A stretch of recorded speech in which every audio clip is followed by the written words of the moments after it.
During his campaign for New York City mayor, many of Zohran Mamdani's political opponents resorted to Islamophobia and Red Scare tactics to prevent the Muslim and Democratic Socialists from rising to the city's top political office. It didn't work.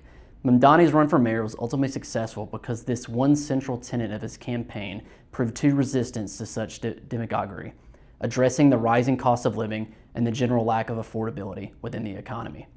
Many Republican Party elites may dismiss this election result, along with the GOP losses for governor in Virginia and New Jersey, among other electoral defeats this past week, as no indication of the direction of the broader national electorate. But this line of thinking would be misguided.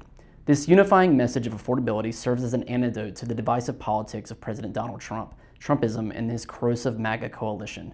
Mamdani's model of politics, given some recalibration depending on the electorate, can work anywhere, even in Chattanooga. Even with the deep divisions among us, a political message, one unified under a banner of reclaiming power from wealthy interests, one directed toward enhancing the broader public good, can cut through this seemingly entrenched polarization. Of course, this exact style of politics is unlikely to be electorally viable in many places.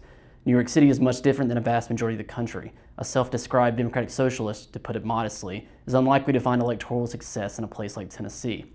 But the gubernatorial race in Virginia, won in a landslide by Democratic Governor-elect Abigail Spanberger, showed that a recalibrated message of affordability can work in a place with a more similar electorate to Chattanooga and the rest of Tennessee.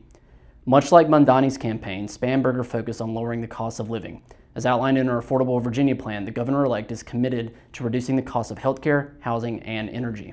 The difference between Mamdani and Spanberger is rhetoric and policy details, but, and this is the key point, the overall guiding principle of affordability is the same. The political vision prescribed is not at all dissimilar. While policies and rhetoric may differ, it is downstream from the same political principles.